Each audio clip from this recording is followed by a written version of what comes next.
Okay, so it's time to start our big sort of final Blender project. And you guys have seen these things floating around the classroom likely. It's that gecko they've been laying around on the table. They're lots of fun. They're really kind of cool to play with. And it's kind of, looks a little daunting. I don't think we're going to be able to get this done in the next couple of days. But I do want to get you started. So that way, if you do decide you want to make something like this, you can just keep building and building and add on to it, and I can always print it for you in the future. But, yeah, we should get a little idea of how it actually works. And if you see, it's really just repeating segments, okay? And if we zoom in on one of these segments, you can see it's really nothing that fancy. It's got a wedge on this side. Okay, so let's roll that up there like that. So it has a wedge on this side and a hole. And on this side, it's got a torus or a disc, something that's going to slide inside through the next hole. And then they're scaled appropriately. You know, so these are pretty much the same. And then down here at the tail, it does change shape and it gets a little narrower. And of course the head, well, you've already kind of made something like this in the last assignment. It's, you know, to make it that cool might take a little bit of effort. But making something that's, you know, relatively cool is not that big of a deal. And I'll show you how to make something like these hands on another video. So let's open up another one here, just kind of give you an idea of what we can do. Let me open up, open recent. Okay, so like here's a snake. Okay. And again, same basic idea. In fact, I guess once you make this piece, you could just keep reusing it for all kinds of different projects. It's really not that special. Got the wedge on one side and the ring on the other, and a cutout here to allow for that wedge to fit inside. Okay, and the head's pretty much the same. This practically looks just like the gecko head, so it's just a derivation of the same thing. What we're probably going to try to do here in the next, short period of time is something more like this guy, which, that one, wow, that one's really simple. Okay, that you can do no time. And again, basic concepts, you've got the wedge, the ring, and here's the wedge fitting inside with a hole on top. All right, it's really not that hard. And if I open up one more, oops, not that one, sorry. All right, so again, basic concept, got to come up with some sort of squished wedge and then a ring on the front. And then from there you can link them all together and 3D print it and you'll be good to go. So that being said, let's zoom in on this piece and let's just make one of these, okay? And it really isn't that hard to do. We can do that here pretty quick in these short videos. So I'm going to go ahead and get started. It's going to be different than the last one we did. So I'm going to go File, New, General, okay? And it starts off with a cube. Well, we don't want this cube. Let's just go ahead and delete that cube. Now we need something we can play with, some sort of, some sort of object that we can squish and form and whatever else. And I'm going to start with a mesh UV sphere. Now this is a little frustrating. Don't do anything else. Come down here to where it says Add UV Sphere and click on it, because this is about the only chance you're going to have to be able to change the number of faces. We can work with this 32 by 16, but I actually tend to work. I like to have something more like 64 and, I don't know, maybe 32 or so. I'll even do 64 by 64. This computer is pretty good. Keep in mind, the more faces you put on there, sure, it maybe looks better, maybe you got a little more detail, but wow, it can really slow down your computer. So don't get carried away. You gotta know your machine to figure out what you can do here.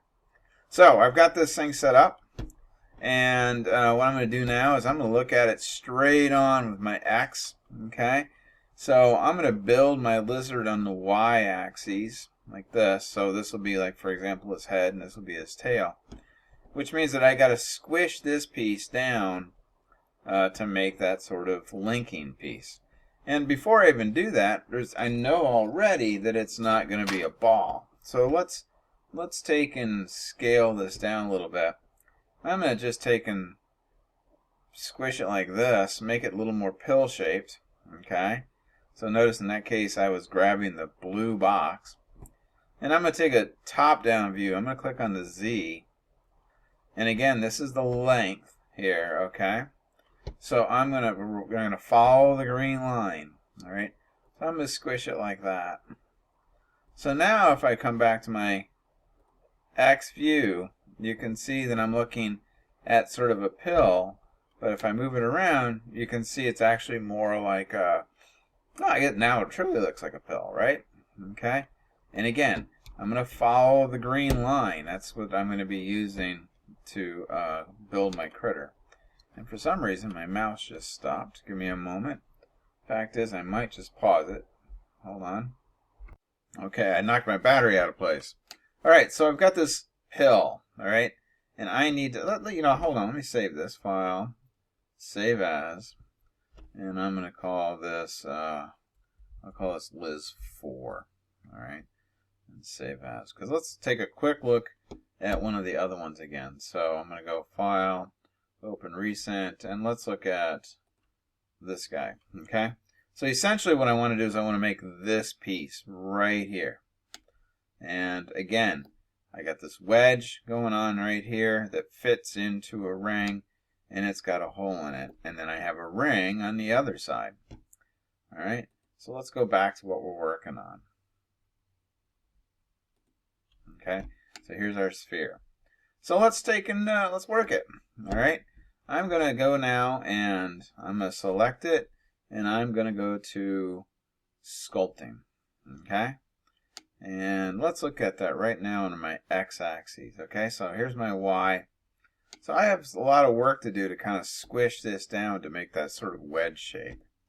So what I want to do is I probably want to work on it symmetrically. So see what I did here? I clicked on this X. That's actually going to do symmetrical work. Okay?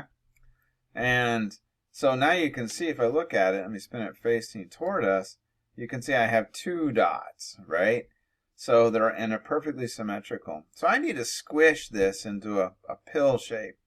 So I'm going to choose this grab tool here.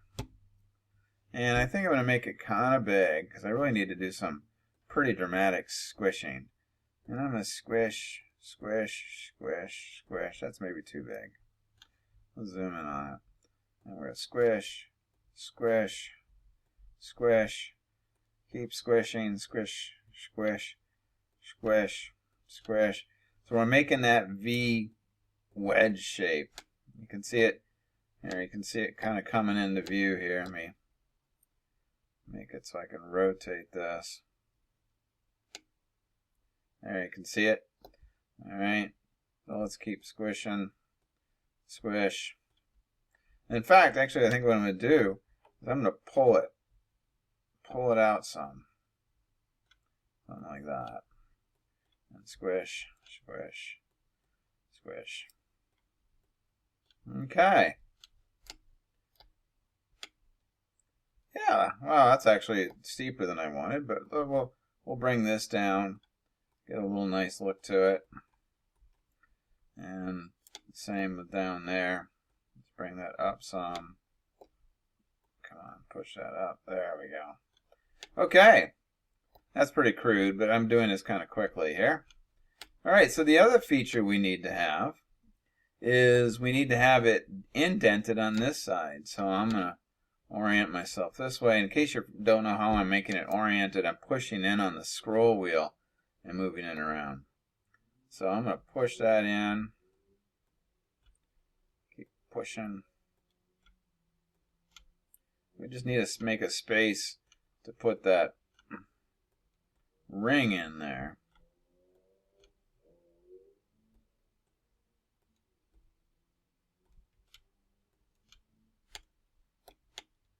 Yeah, we're getting there. That's actually not so bad. I'm probably going to flatten this out a little bit. And I'm going to move that up some. like that. I'm probably going to push these in a bit.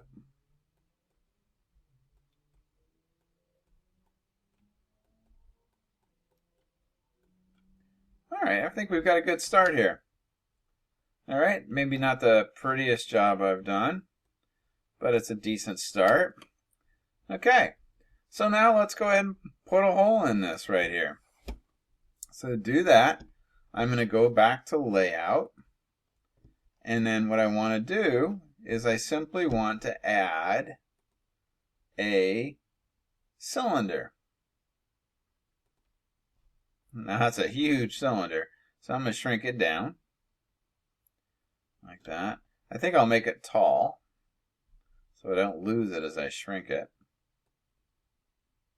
Okay, I'm going to do a Z view because what I want to do is I want to move this cylinder something like that. Let's zoom in on that. I think we can still continue to shrink this a bit because we don't need that big. And in fact, I think I'm going to do is I'm going to make it wider than it is tall. And I'm going to move it a little bit more. Like so. Alright, let's take a look at what we got. Yeah, that seems pretty good. So now what I need to do is I simply need to highlight this. Now watch this careful. I'm going to come over to this wrench. I'm going to modify. I'm going to add a modify. I'm going to use a general boolean. It's set on difference. I'm going to click this little eyedropper. I'm going to select my cylinder. And then I'm going to go over here, hit the pull down, and apply. Okay? And now, if I just select the cylinder and hit delete, I have this perfect hole. All right.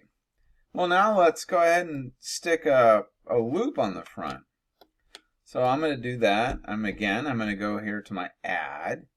In this case, I'm going to add a mesh torus. All right, clearly not the right size. So let's look at it straight down its throat. Okay, because I need this to stand up.